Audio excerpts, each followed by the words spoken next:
Sasha's Magical Christmas. This story dates back about 50 years, let's say in the 1970s. Well, it was a very cold winter night. The moonlit treetops and the rooftops were draped with white snow and it all sparkled. Men, women, and children ambled along the roads of the busy marketplace, wishing each other Merry Christmas, Merry Christmas. It was Christmas Eve. Tomorrow was going to be Christmas Day, a day of celebration and rejoicement. Well, you should have heard the hustle and bustle in the market, the people calling out and selling their wares. You hear that? Cents, just 50 cents. Take your pick. 50 cents. Merry Christmas! Merry Christmas! And there was music too. Come and take some biscuits. Not to forget the street corner salesmen dressed as Santas calling out to the children, Ho, ho, ho! Merry Christmas! Merry Christmas! Well, when there were so many festivities happening in the marketplace, there was a side street that was dark and empty, and in the shadows stood two people. One of them was Rex, a tall, thin man with deep sunken eyes, and he was very angry. He held a boy by the scruff of his neck and was shouting at him. Now, Sasha, one more trick of trying to escape, and you know what I can do to you. Behave yourself. And you see that shop over there? Well, that's the shop I plan to rob tonight, and I need your help for that. So, my boy, we'll have to bide our time and wait till the markets have all closed down and the street is empty. Now, you sit quietly here by my side.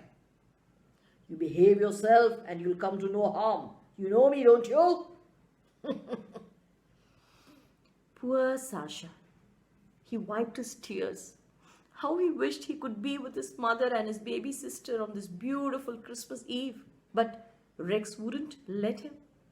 Well, since they both had to sit and wait for a few hours, Rex sat back and smoked, and his mind raced back to the events that had happened a few days ago. He remembered how he and another thief, Jimmy, had planned a daring armed robbery in a jewelry shop. Both of them had barged in with guns. They'd covered their faces with masks, and everything had gone as per plans.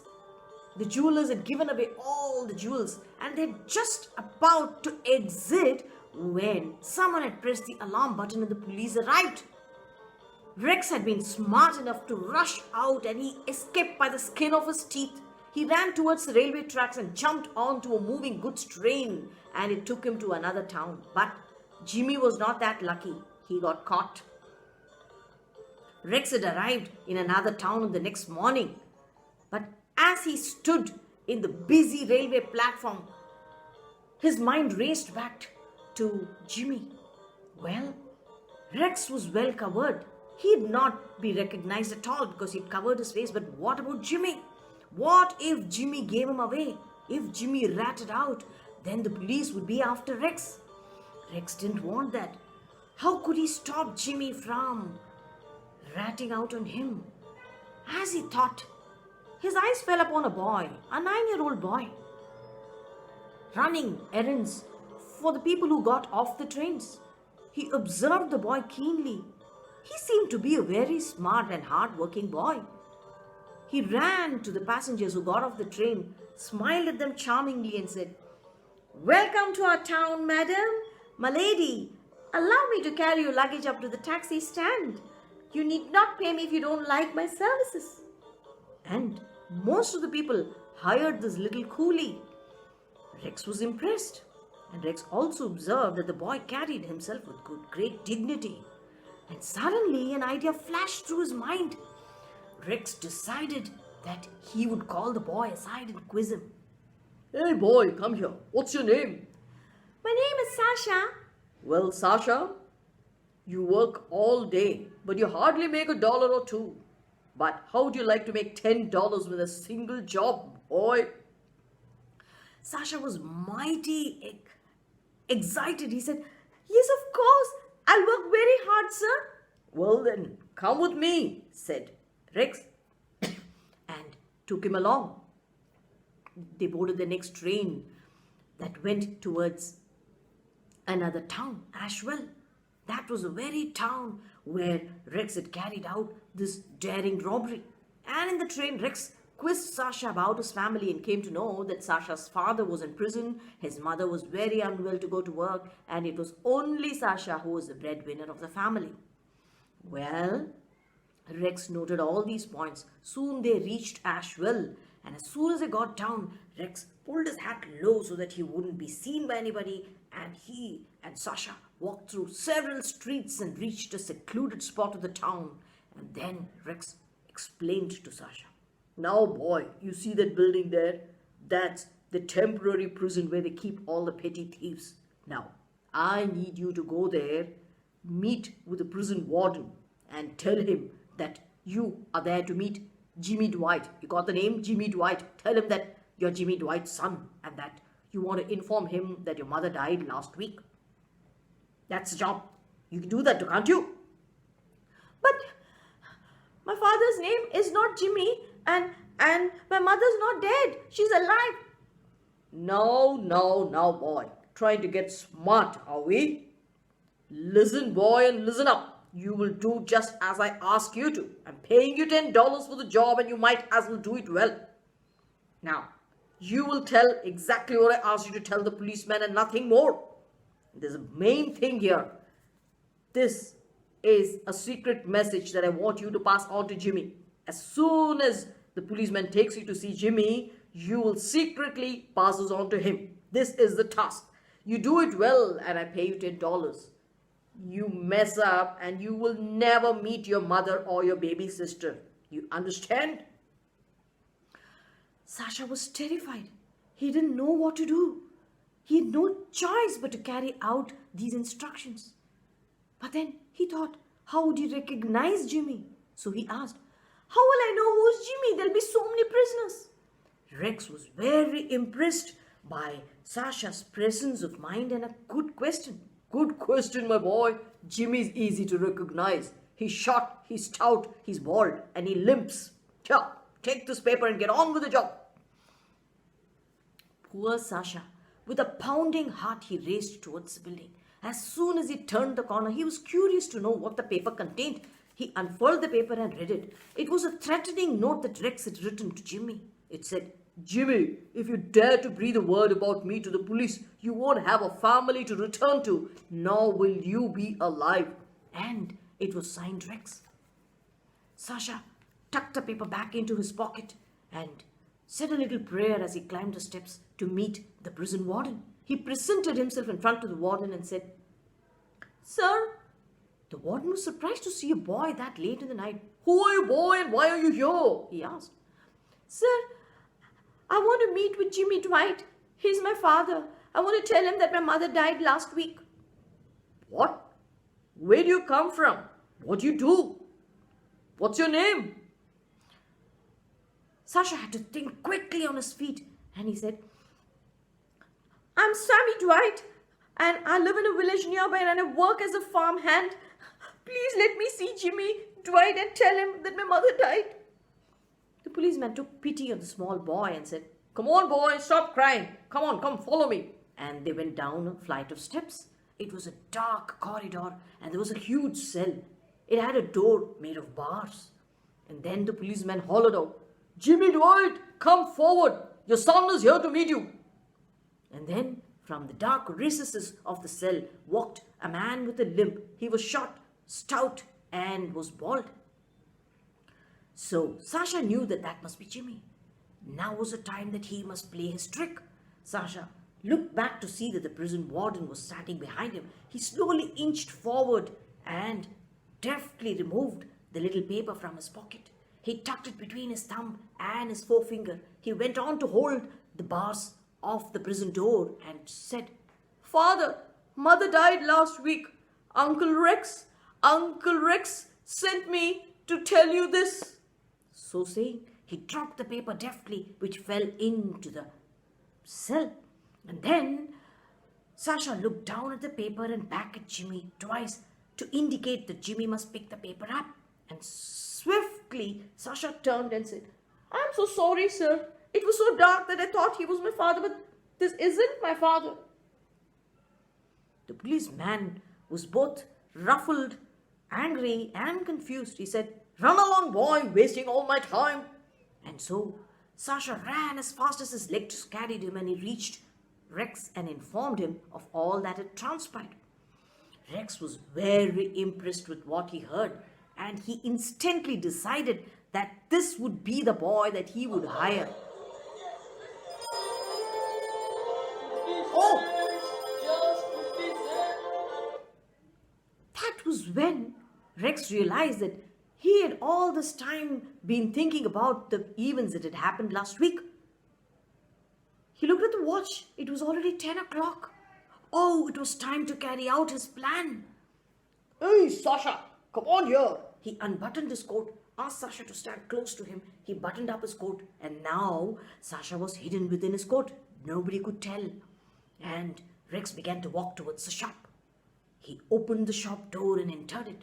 He noticed that the shopkeeper was busy tending to two customers. This was his moment. Rex quickly walked on till he reached the far end of the shop. He unbuttoned his coat and asked Sasha to come out. Boy, listen up carefully. Go and hide yourself behind all the stuffed toys. I'll come back later and knock on the window. You're supposed to open the window for me, okay? You got it? Go, go, go. Sasha quickly crawled and hid himself behind huge stuffed toys where nobody could find him. Rex then ambled out as if he had no care in the world while he took in all the shelves that were lined up with the expensive jewelry and the silverware so that he could come later to pick it up. Just as he was opening the door, he heard a voice from the shopkeeper. Now, aren't you forgetting something, sir? Rex froze. Had the man seen Sasha? He slowly turned. I'm not forgetting anything. Then the man said, Yes, you are. Here, this is your Christmas gift. Thank you for dropping in. Merry Christmas to you and your family, sir, said the man. Rex was relieved. He sighed in relief and quickly walked out. In the meanwhile, Sasha, who sat huddled behind all the toys, felt so tired that he fell asleep. He was totally oblivious to all the things that were happening around him. Rex, in the meanwhile, sat outside in the same corner, huddled, and darkness surrounded him.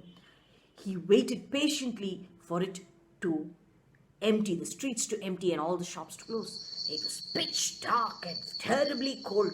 He huddled in the corner, biding his time. He then noticed that after some time, the shopkeeper closed and locked up, padlocked, and went. But Rex was a patient man.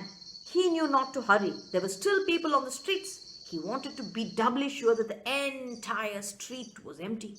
And then, after some time, he heard the midnight mass.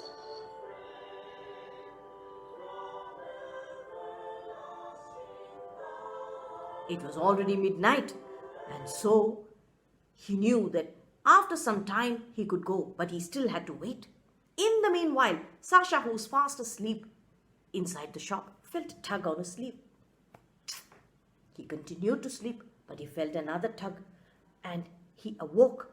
At first, he didn't know where he was. It was pitch dark. He wondered where he was, and then it all flooded back to him, the memory that he was there to help Rex out with the robbery. That very minute he heard a whisper in his ear that said, "Awake at last, Sasha?" "Who's there?" Sasha almost jumped out of his skin. Then he noticed her.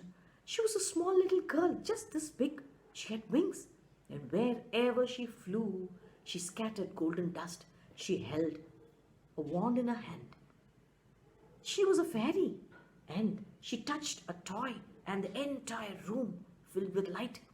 And then she said, "I am the gift fairy. Don't be afraid, Sasha. And I know that you're here to rob the shop." Sasha was shocked.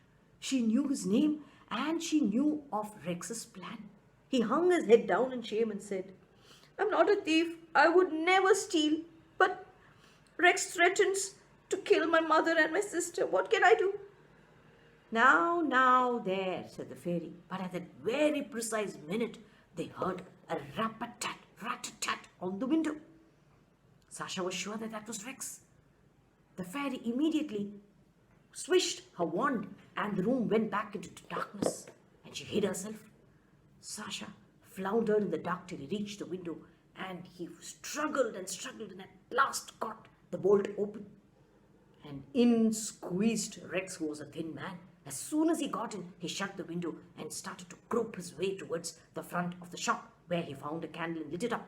Then he called, "Hey, Sasha, don't just stand there. Come and hold this sack while I empty all the shelves of all these goodies." And he started to put all the expensive gifts into the box, into the bag. Sasha closed his eyes and said a little prayer. Please, God, forgive me for my sins. I don't want to be part of this theft at all. I'm not a thief. And as though his wish had been heard, they heard someone at the front of the door. Someone was in the entrance. Rex was alerted and he immediately blew out the candle, picked up the bag and hid himself in the counter, behind the counter. And then poor little Sasha stood there in the darkness not knowing what to do. And that was when Rex called out, "Hey boy, don't stand there like an idiot. Go and hide yourself in the back of the shop. Go, go, go."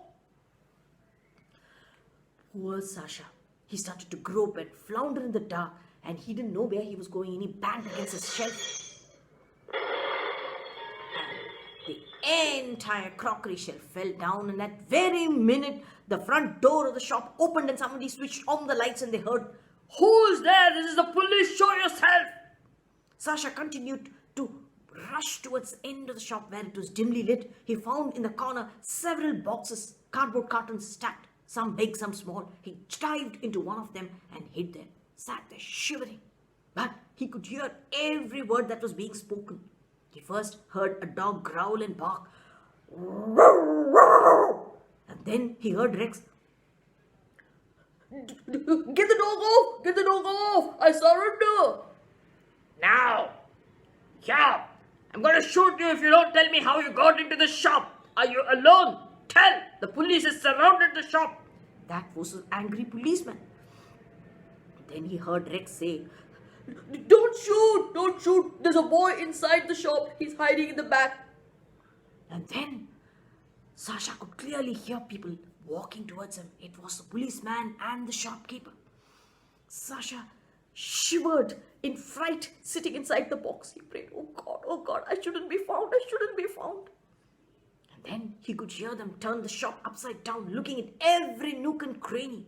And he could clearly hear the footsteps approaching these boxes. He could hear the boxes besides him moving. And at that very instant, the box's lid flew open and Sasha looked at an angry face staring down. It was the policeman. It stared. Sasha was now sure that he'd be pulled out of the box. But no such thing happened. Sasha didn't understand what's happening. The policeman shut the box and said, He's nowhere to be found. I wonder where the boy went. Sasha slowly opened the lid and looked out. A few feet away, the policeman and the shopkeeper stood quizzing each other where else the boy could be hiding. Sasha got out of the box and as he walked, there was a mirror. He looked in the mirror and he froze because he could not see himself. His body was not there. It had vanished. Sasha pinched himself to make sure that this was all not part of a dream. But ouch, it was hurting. So it wasn't a dream. Sasha continued to walk till he reached the entrance of the shop and he walked out of the shop.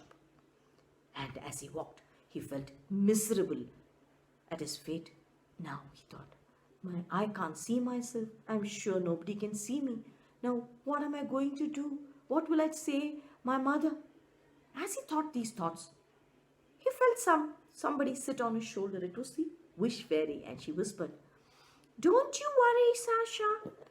I cast the invisible invisibility spell on you to protect you from the police. Its effects will wear off in a few hours, she said. Sasha felt so grateful. She said, "Thank you so much. Thank you." And then he was so excited that he asked her several questions. You're a fairy. You're a real fairy. So, you have a family? Do you live in the shop? How did you find me? The fairy laughed and said, I come from the fairy land, and I come here every Christmas to help people who are in need. Mr. Frank, the shop owner, is a very good soul, and I wanted to help him, but I found you. Now, Sasha, here's your house. Go right in and have a Merry Christmas, she said. But Sasha said, "Oh, please, fairy, won't you come in? I want to introduce you to my mother and my sister." And this fairy said, Sasha, don't you know that fairies, gnomes, pixies, and the Santa are not visible to humans? I made myself visible to you because you're such a good soul. But promise me, Sasha, you won't utter a word of what happened today to anybody. Do you promise? Sasha made a solemn promise to her. And then the fairy led him into his house and tucked him in bed as he swished her wand. In a wink, Sasha was fast asleep. And then the fairy swished her wand a couple of more times before she flew into the darkness, leaving a wake of golden dust behind her. Next morning, Sasha's mother woke up to a great, happy surprise.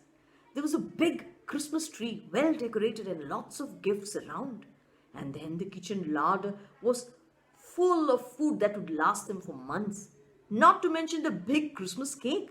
She woke Sasha. "Sasha, what's all this? How did it all come here?" she asked.